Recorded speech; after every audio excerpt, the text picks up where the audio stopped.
நேரம் 6 மணி. இலங்கை ஒலிபரப்பு கூட்டுத்தாபனம் செய்திகள். செய்தி ஆசிரியர் ஸ்ரீ நாகவாணி ராஜா. வாசிப்பவர் ஜே யோகராஜ். முதலில் தலைப்புச் செய்திகள். சுற்றுலா விசா கட்டணத்தை அதே விகிதத்தில் பேண அமைச்சரவை தீர்மானம். இலங்கைக்கும் பிரித்தானியாவுக்கும் இடையிலான மூலோபாய பேச்சுவார்த்தையின் 2ஆம் கட்டம் இன்று கொழும்பில் ஆரம்பம். பண்டி உரத்துக்காக நிதி இன்று முதல் விவசாயிகளின் கணக்கில் வைப்பிலிடப்படும். 5 வருடங்களின் பின்னர் சந்திரிகா பண்டாரநாயக்க குமாரதுங்க ஸ்ரீலங்கா சுதந்திர கட்சியின் தலைமை காரியாலயத்துக்கு விஜயம். இந்திய பொதுத் தேர்தலின் 3ஆம் கட்டம் இன்று ஆரம்பம். IPL கிரிக்கெட் சுற்றுத் தொடரின் 55வது போட்டியில் மும்பை இந்தியன்ஸ் அணிக்கு வெற்றி. அவை தலைப்புச் செய்திகள். வெளிநாட்டவர்கள் எமது நாட்டுக்கு வரும்போது 30 நாள் விசா அனுமதிக்காக அறவிடப்பட்ட $50 கட்டணத்தை மாற்றமின்றி தொடர்ந்தும் பேண அமைச்சரவை தீர்மானித்துள்ளது. இந்தியா, சீனா, ரஷ்யா, ஜப்பான், மலேசியா, தாய்லாந்து மற்றும் இந்தோனேஷியா ஆகிய 7 நாடுகளுக்கு இதுவரை வழங்கப்பட்ட இலவச விசா சேவையை தொடர்ந்தும் நடைமுறைப்படுத்துவதற்கும் தீர்மானிக்கப்பட்டுள்ளது. அத்துடன் வெளிநாட்டவர் ஒருவர் நாட்டுக்குள் நுழையும் போது அதற்கான விசா விநியோகிக்கும் முழு பொறுப்பையும் குடிவரவு குடியகழ்வு திணைக்களம் ஏற்றுக்கொள்ளும். சுற்றுலாத்துறை நாட்டுக்குள் புத்துயிர் பெற்று வரும் நிலையில் வெளிநாட்டவர்கள் இலங்கைக்கு வருகின்ற வேளையில் அறவிடப்படும் விசா கட்டணத்தை தொடர்ச்சியாக $50 என்ற வரையறைக்குள் பேணுமாறு அண்மையில் ஜனாதிபதி ரணில் விக்ரமசிங்கவை சந்தித்த போது சுற்றுலாத்துறையினர் கோரிக்கை விடுத்திருந்தமை குறிப்பிடத்தக்கது. இது சுற்றுலாத்துறையின் எதிர்காலத்துக்கு பெரும் பக்கபலமாக அமையும் என்றும் அவர்கள் சுட்டிக்காட்டியுள்ளனர். அதன்படி இந்த விடயத்தை ஜனாதிபதி ரணில் விக்ரமசிங்க அமைச்சரவையில் சமர்ப்பித்த பின்னர் அமைச்சரவை அதற்கு அனுமதி வழங்கியுள்ளது. இலங்கைக்கும் ஐக்கிய ராஜ்யத்துக்கும் இடையிலான மூலோபாய ரீதியிலான பேச்சுவார்த்தையின் 2ஆம் கட்டம் கொழும்பில் இன்று நடைபெறவுள்ளது. வெளிவிவகார அமைச்சின் ஐரோப்பா மற்றும் வட அமெரிக்காவுக்கான பணிப்பாளர் நாயகம் ஷோபினி குணசேகர இலங்கை தூதுக்குழுவுக்கு தலைமை தாங்குவதுடன் வெளிவிவகார அமைச்சின் செயலாளர் அருணி விஜயவர்தனவின் பங்கு பெற்றதுடன் இருதரப்பு பேச்சுவார்த்தைகள் இடம்பெறவுள்ளன. வெளிநாட்டு மற்றும் பாதுகாப்பு கொள்கைகளின் வளர்ச்சி, வர்த்தக முதலீடு, சுற்றுலா, காலநிலை மாற்றம், சுற்றுச்சூழல் பாதுகாப்பு, இருதரப்பு விவகாரங்களின் முன்னேற்றம் ஆகிய விடயங்கள் குறித்து இதன்போது அதிக கவனம் செலுத்தப்படும். ஐக்கிய நாடுகள் சபை மற்றும் பொதுநலவாய நாடுகள் உள்ளிட்ட சர்வதேச அமைப்புகளில் இருதரப்பு ஒத்துழைப்பு குறித்தும் இந்த சந்திப்பில் ஆராயப்படும். இலங்கை மற்றும் பிரித்தானியாவுக்கு இடையிலான ராஜதந்திர உறவுகளின் 75வது ஆண்டு நிறைவு கடந்த வருடம் கொண்டாடப்பட்டது. இந்த விழாவை கொண்டாட பிரித்தானிய இளவரசி இலங்கைக்கு விஜயம் செய்தமை இரு நாடுகளுக்கும் இடையிலான நட்புறவில் ஒரு முக்கிய மைல்கல்லாகும் என்றும் தெரிவிக்கப்படுகிறது. நீங்கள் கேட்டுக்கொண்டிருப்பது இலங்கை ஒலிபரப்பு கூட்டுத்தாபனத்தின் செய்திகள்.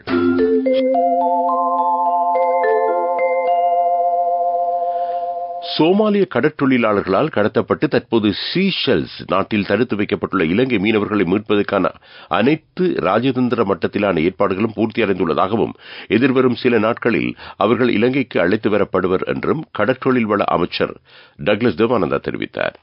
கடந்த சில மாதங்களுக்கு முன்னர் இலங்கையிலிருந்து லொரென்சோ புத்தா 4 எனும் ஆழ்கடல் மீன்பிடி படகில் கடற்றொழிலை மேற்கொள்வதற்காக புறப்பட்ட 6 இலங்கை மீனவர்கள் சர்வதேச கடற்பரப்பில் வைத்து சோமாலிய கடற்கொள்ளையர்களால் துப்பாக்கி முனையில் கடத்தப்பட்டனர். இலங்கை அதிகாரிகள் துரிதமாக செயல்பட்டதன் காரணமாக சீஷெல்ஸ் கரையோர கடற்படை மற்றும் காவற்படையினர் அந்த மீனவர்களை மீட்டெடுத்ததுடன் கடற்கொள்ளையர்களும் கைது செய்யப்பட்டனர். தற்போது சீஷெல்ஸ் துறைமுகத்தில் தங்க வைக்கப்பட்டுள்ள மீனவர்களை இலங்கைக்கு அழைத்து வருவதற்கு நடவடிக்கை எடுக்க கோரி மீனவர்களின் உறவினர்களை அமைச்சர் சந்தித்து முறையிட்டனர். மீனவர்களை அழைத்து வருவதில் ஏற்பட்டுள்ள தாமதத்துக்காக தாம் வருத்தமடைவதாகவும் இதுபோன்ற சம்பவம் ஒன்றுக்கு இலங்கை முதல் தடவையாக முகம் கொடுத்துள்ளதால் இதில் உள்ள சட்ட சிக்கல்களை தீர்த்து வைப்பதற்கு இரு நாட்டு அதிகாரிகளுக்கு கால அவகாசம் தேவையாக உள்ளது என்றும் குறிப்பிட்டார். மீனவர்களை மீட்பதற்கான அனைத்து ராஜதந்திர மட்டத்திலான ஏற்பாடுகளும் பூர்த்தியடைந்துள்ளன. எதிர்வரும் சில நாட்களில் அவர்கள் இலங்கைக்கு அழைத்து வரப்படுவர் என்றும் அமைச்சர் டக்ளஸ் தேவானந்தா மேலும் தெரிவித்தார். ஓய்வு பெற்ற அரசு உத்தியோகத்தர்கள், மாகாண அரசு உத்தியோகத்தர்கள் மற்றும் நீதிமன்ற உத்தியோகத்தர்களுக்கு வரிச் சலுகையுடன் கூடிய வாகன இறக்குமதி உரிமம் வழங்குவதற்கு அரசாங்கம் தீர்மானித்துள்ளது. கட்டாய ஓய்வு பெறும் வயதெல்லை 65 வரை நீடிக்கப்பட்டு பின்னர் ஓய்வு பெறும் வயதெல்லை 60 குறைக்கப்பட்ட நிலையில் அதற்கிடையிலான காலத்தில் 60 வயது பூர்த்தியான பின்னர் ஓய்வு பெற்ற அதிகாரிகளுக்காக இந்த வரிச் சலுகை வழங்கப்பட்டுள்ளது.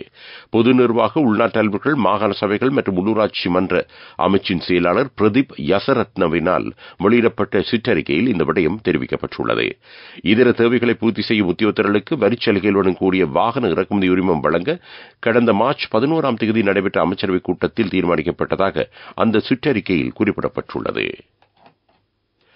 சிறுபோகத்தில் உர மானியத்துக்கான நிதி ஒதுக்கீடுகள் விவசாயிகளின் கணக்கில் வைப்பிலிடப்படும் பணி இன்று ஆரம்பமாக உள்ளதாக விவசாய அபிவிருத்தி திணைக்களம் அறிவித்துள்ளது.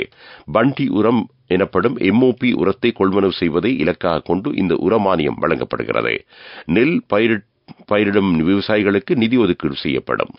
கடந்த சில போகங்களில் நெச்சிகைக்கு பண்டி உரம் இடுதல் குறைந்துள்ளதாக விவசாயத்துறையினர் தெரிவிக்கின்றனர். நெற்பயிற்சியை பலப்படுத்துவதற்கும் நெல் விதைகளை தரமாக பெறுவதற்கும் இந்த உரத்தை பயன்படுத்துவது அவசியமானது என திணைக்களம் குறிப்பிடுகிறது. பராட்டே எனப்படும் வங்கிகளால் வழங்கப்பட்ட கடன்களை மீளப் பெறுவதற்கான விசேட ஏற்பாடுகளை தற்காலிகமாக இடைநிறுத்துவதற்கான சட்டமூலம் மீதான விவாதம் இன்று பாராளுமன்றத்தில் நடைபெறும். பாராளுமன்றம் இன்று முதல் எதிர்வரும் வெள்ளிக்கிழமை வரை கூடும் என பாராளுமன்ற பொதுச் செயலாளர் குஷானி ரோஹனிதீர தெரிவித்தார். பாராளுமன்றம் காலை 9:30 கூடுகிறது. வாய்மொழி பதில் தேவைப்படும் கேள்விகளுக்கு 10:30 வரை நேரம் ஒதுக்கப்பட்டுள்ளது. அதுக்கு பின்னர் அதுக்கான விவாதம் ஆரம்பமாகும் என தெரிவிக்கப்பட்டுள்ளது. ஸ்ரீலங்கா சுதந்திர கட்சியின் எதிர்காலத்துக்காக தம்மை அர்ப்பணிப்பதாக முன்னாள் ஜனாதிபதி சந்திரிகா பண்டாரநாயக்க குமாரதுங்க உறுதியளித்துள்ளார். 5 வருடங்களின் பின்னர் நேற்று கொழும்பு டாலி வீதியில் அமைந்துள்ள ஸ்ரீலங்கா சுதந்திர கட்சியின் தலைமையகத்துக்கு வருகை தந்த அவர் ஊடகவியலாளர்களிடம் கருத்து தெரிவிக்கும் போதே இதனை குறிப்பிட்டார். தான் ஒருபோதும் கட்சியை விட்டு வெளியேறவில்லை என்றும் கட்சியின் முன்னாள் தலைவர்கள் தன்னை கட்சியிலிருந்து நீக்கியதாகவும் சந்திரிகா குறிப்பிட்டார். ஸ்ரீலங்கா சுதந்திர கட்சியின் எதிர்கால திட்டங்கள் மற்றும் மறுசீரமைப்பு தொடர்பிலான விசேட கலந்துரையாடல் ஒன்று அங்கு இடம்பெற்றது. பொதுக்கூட்டங்களுக்கு கட்சி பிரதிநிதிகளை நியமித்தல், பலவீனமான ஆசன அமைப்பாளர்கள் தொடர்பில் மேற்கொள்ள வேண்டிய மேலதிக நடவடிக்கைகள் குறித்தும் இதன்போது கலந்துரையாடப்பட்டது. அமைச்சர்களான நிமால் சிறிபால் டி சில்வா, மஹிந்த அமரவீர, லசந்த அழகியவண்ண, கட்சியின் பொதுச் செயலாளரும் பாராளுமன்ற உறுப்பினருமான துமிந்த டிசானாக் ஆகியோரும் இந்த நிகழ்வில் கலந்து கொண்டனர்.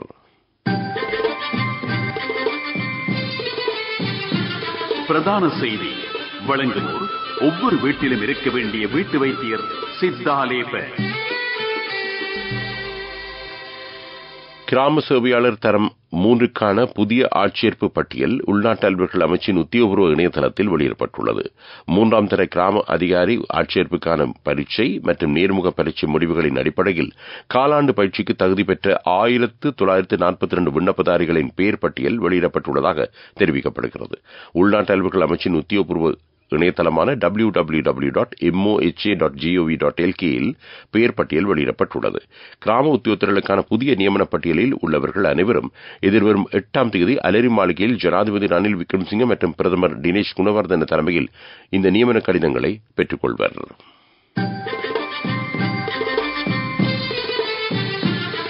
பிரதான செய்தி வழங்கியோர் ஒவ்வொரு வீட்டிலும் இருக்க வேண்டிய வீட்டு வைத்தியர் சித்தாலேப.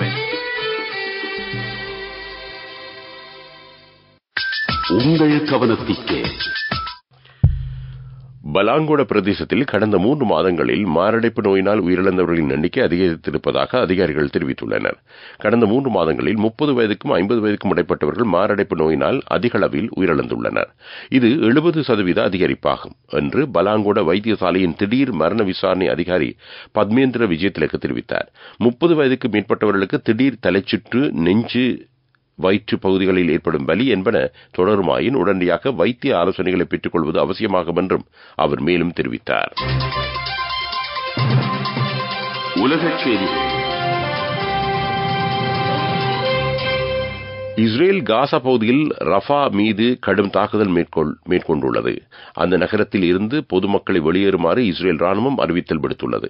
தாக்குதலின் எதிரொலியாக காசா பகுதியின் தென்கிழக்கு பகுதிக்கு ஏவுகணை தாக்குதல் மேற்கொள்ளப்படுவதாக சர்வதேச ஊடகங்கள் செய்தி வெளியிட்டுள்ளன.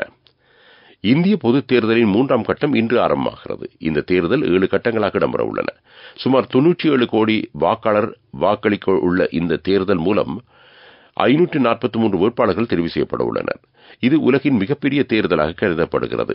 தேர்தல் பெறுபவர்கள் அடுத்த மாதம் 4ஆம் தேதி வெளியிடப்படும் என இந்திய ஊடகங்கள் தெரிவிக்கின்றன.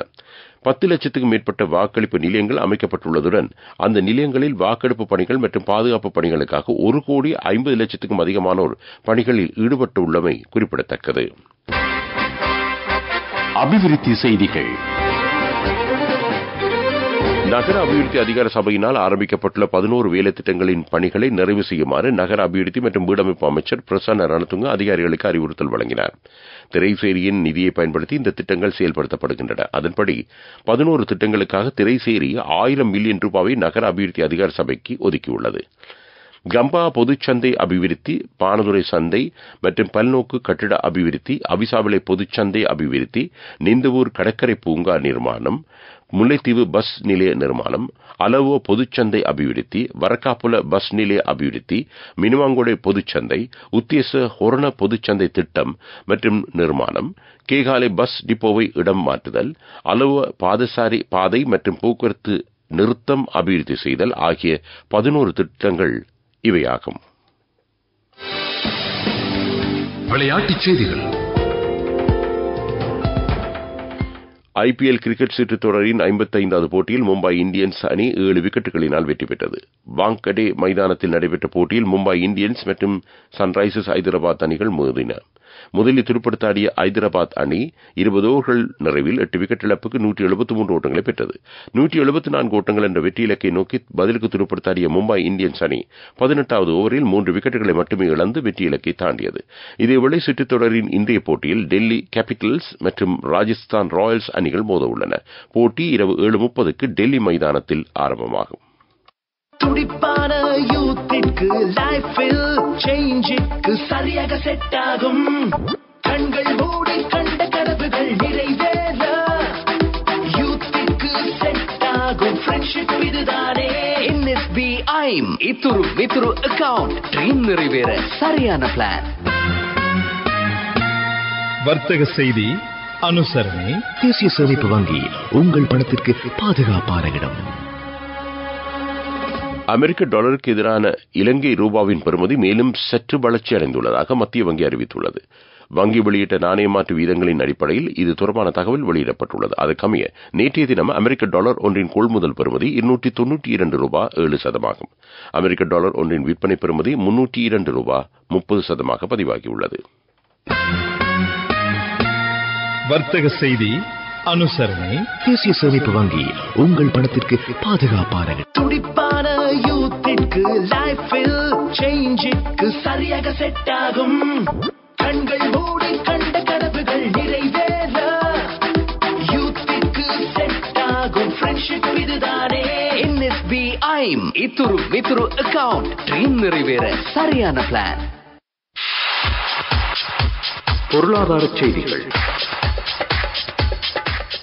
அனுராதபுரம் பலாகல பகுதியில் ஒரு வகை பூச்சி இனங்களால் தென்னை பயிற்சிக்கு பாதிப்பு ஏற்பட்டுள்ளதாக பயிற்சியாளர்கள் தெரிவிக்கின்றனர். குறித்த பூச்சி இனம் மிக வேகமாக பரவி வருவதால் தென்னை சிகைக்கு பெரும் பாதிப்பு ஏற்பட்டுள்ளதாக அவர்கள் தெரிவிக்கின்றனர். அதேவேளை குறித்த பூச்சி இனம் வாழை, மா, அன்னாசி, எலுமிச்சை மரங்கள் மற்றும் பூந்தோட்டங்களிலும் பரவி வருவதாகவும் விவசாயிகள் குறிப்பிட்டுள்ளனர். காலநிலை அறிக்கை. நாட்டின் பல்வேறு பகுதிகளிலும் மனித உடலுக்கு உணரக்கூடிய வகையிலான உயர்ந்தபட்ச வெப்பநிலை பற்றிய எச்சரிக்கை அறிவித்தல் விடுக்கப்பட்டுள்ளது. வடக்கு, வடமத்திய, வடமேல் மாகாணங்களிலும் மொனராகலை மாவட்டத்திலும் வெப்பம் 46 பாகை செல்சியஸில் இருந்து 52 பாகை செல்சியஸ் வரை அதிகரிக்கலாம் என வளிமண்டலவியல் திணைக்களம் வெளியிட்டுள்ள அறிக்கையில் குறிப்பிடப்பட்டுள்ளது. இதேவேளை நாட்டின் பல்வேறு பகுதிகளிலும் எதிர்வரும் புதன்கிழமை தொடக்கம் மழையுடன் கூடிய காலநிலை அதிகரிக்கும் என்று வளிமண்டலவியல் திணைக்களம் வெளியிட்டுள்ள அறிக்கையில் குறிப்பிடப்பட்டுள்ளது. அது காலநிலை அறிக்கை. இறுதியாக மீண்டும் தலைப்புச் செய்திகள். சுற்றுலா விசா கட்டணத்தை அதே வீதத்தில் பேண அமைச்சரவை தீர்மானம். இலங்கைக்கும் பிரித்தானியாவுக்கும் இடையிலான மூலோபாய பேச்சுவார்த்தையின் 2ஆம் கட்டம் இன்று கொழும்பில் ஆரம்பம்.